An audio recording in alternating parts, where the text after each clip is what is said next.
First time I ever saw a Lamborghini Urus out in the wild, I was in Fashion Island, Newport Beach, and I was at a Pete's Coffee, coming out of Pete's, walking to my car, and I see the Lamborghini parked like nose in a couple aisles over, and I was like, oh, that's that new Lamborghini SUV. And right next to me was a guy, and he had like this diamond choker.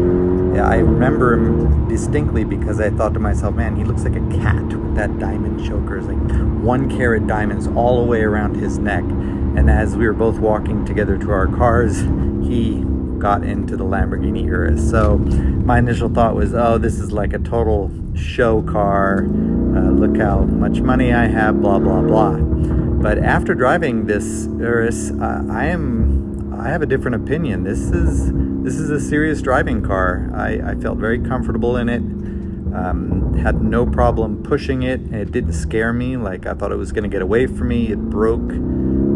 Very solid. So yeah, I like this Urus.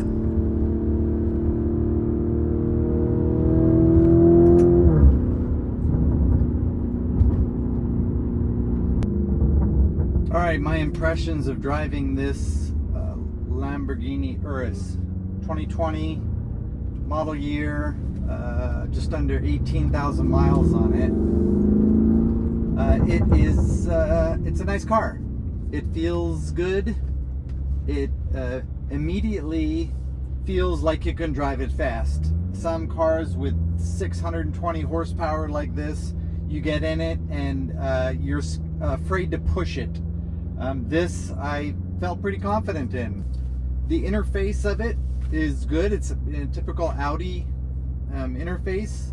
I like that you have to kind of kick it in first with the paddle shifter to put it in drive, no matter if you're in manual mode or not. This I could do without, this little flip thingy, to start and stop the motor. Little dials to turn it into sport mode, to adjust your suspension settings are pretty slick. The HVAC system is pretty intuitive. I like that you have a volume control as a physical button. Everything else is pretty Audi. I really like how you can see on the torque curve. Let me put it in park. It tells you live time, like what. Okay, okay. You can see the little blips as you blip the throttle. You can see what power and torque the motor is putting out, or the engine is putting out at that time.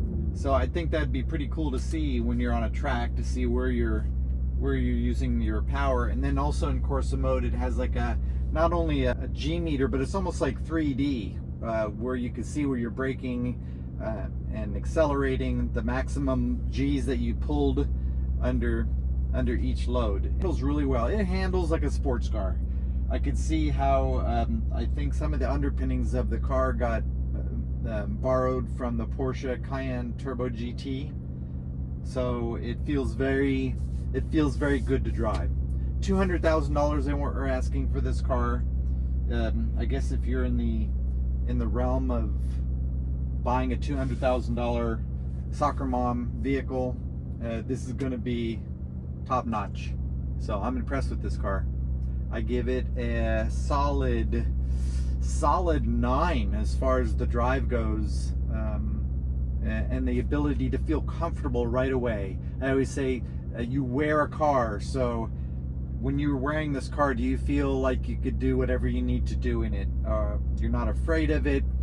You don't question what it's going to do at every accelerator and braking input that you give it. So on the driving, give it a 9. Let's talk about how it looks.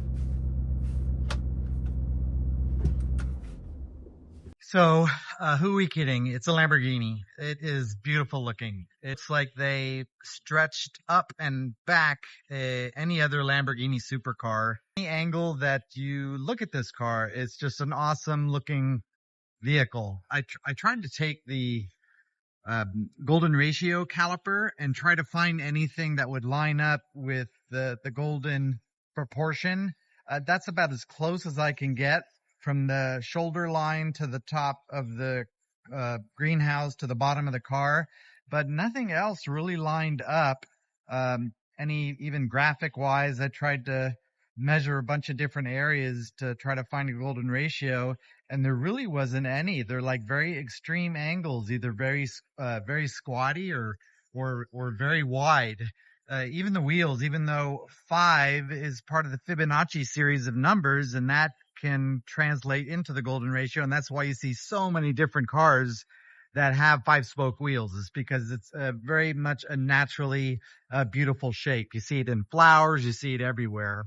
But the Lamborghini, yeah, not that many areas that follow that measurement of proportion, but you can't fault it. It's still a good looking car. Very muscular, very angular, a lot of sharp edges, classic Lamborghini. Couldn't find a bad angle. I would feel really nice walking away from this car and turning around and looking at it. Even from the back, it's just a really good looking vehicle. If you're looking for a 2020 Lamborghini Urus, again, about 18,000 miles on this car, white on black. It's for sale at Porsche Irvine. The way that they do their prices, if you can see on the license plate, it says one price pre-owned vehicles. That just means that all the pre-owned cars are on a no haggle system. So the computer prices the cars, the computer adjusts the cars as needed, depending on what other cars around the country are selling for in the open market. So you never have to worry about paying over for the car. I'm not in the sales department, or I'm not in sales, but I am in the department. So if you want to know about this car, don't call me, call the store. If you want to support the channel, I have a link in my description where you could buy your own golden ratio caliper. If you have a car that you would like me to do a video on that you have for sale, I'll be glad to review it on the weekends. And you can get a hold of me in the comments or DM me as well. My info's in the video. Thanks for watching.